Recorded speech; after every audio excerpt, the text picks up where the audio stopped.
پاک کا وہ واقعہ منظر وہ واقعہ سامنے لائیے. حضرت صابر پاک رضی اللہ تعالیٰ عنہ اپنے جیتے جی ظاہری دنیا میں اعلان فرما چکے تھے, اے لوگوں اگر میں اس دنیا سے جانے لگوں, اس دنیا سے پردہ کر جاؤں, اگر میری موت آ جائے تو میری جنازہ تم فلاں جگہ لے کے رکھ دینا. اچانک ایک گھوڑ سوار آدمی آئیں گے, ایک گھوڑ سوار میں انسان آئیں گے, وہ میری نماز جنازہ پڑھائیں گے.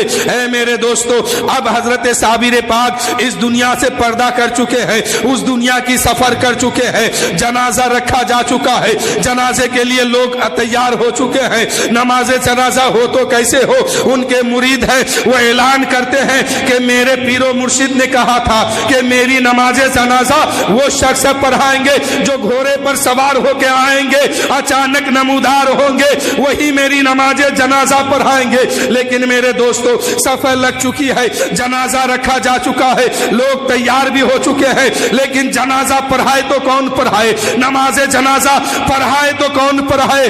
اتنے میں اچانک کیا دیکھتے ہیں کہ دور سے ایک انسان برقعے کے اندر گھوڑے پر سوار ہو کر کے گردہ اڑاتے ہوئے جنازے کے قریب آتے ہیں اور ارشاد فرماتے ہیں, اے لوگوں صفیں تیار کرو, اب جنازہ پڑھایا جائے گا.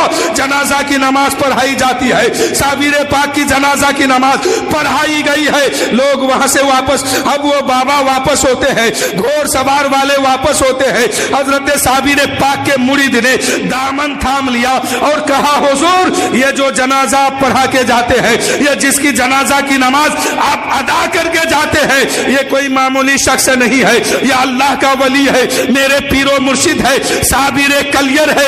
کل کی تاریخ میں اگر کوئی مجھ سے پوچھ دیا کہ بتاؤ علاء الدین صابر پاک کے نماز جنازہ کون پڑھایا تھا, تو میں کیا جواب دوں گا میرے آقا. اس لیے مجھے بتا دیا جائے آپ کون ہے, آپ کا نام کیا ہے, آپ اپنے چہرے سے پردہ ہٹائیے اور چہرہ دکھائیے تاکہ کل کے تاریخ میں لوگ پوچھیں گے, کل جب لوگ مجھ سے سوال کریں گے تاکہ میں بھی آسانی کے ساتھ بتا دوں کہ صابر پاک کا جنازہ کون پڑھایا تھا.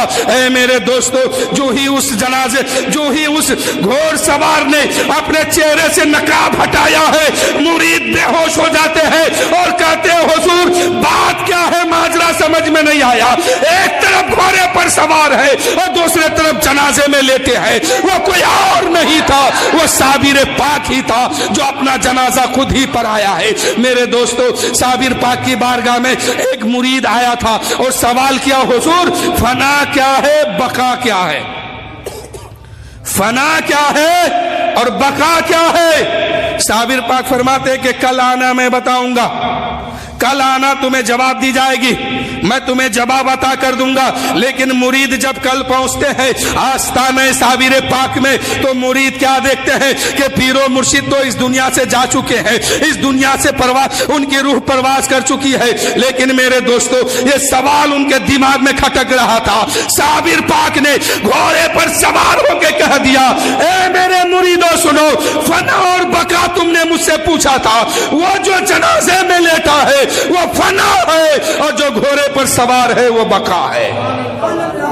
تو ولی کبھی مرتے نہیں ہے بلکہ دنیا کے قانون کے حساب سے اس دنیا سے اس دنیا کے طرف جاتے ہیں, کیونکہ جانا سب کو ہے, موت سب کے لیے ہے, موت سے کسی کو چھٹکارا نہیں ہے. آج میری کل ان کی, کل اس کی باری ہے, موت سے کسی کو چھٹی نہیں ہے. صابر پاک کہتے ہیں, ارے تم مجھ سے سوال کیا تھا کہ فنا کون ہے, بقا کون ہے, تو دیکھ فنا یہ ہے کہ جو جنازے میں لیتے ہیں وہ فنا ہے اور جو گھوڑے پر سوار ہے وہ بقا ہے. ایک ہی انسان ہے, ایک ہی ٹائم میں گھوڑے پر بھی سوار ہے, جنازے میں بھی لیتے ہیں. تو میرے دوستو ولی کو کبھی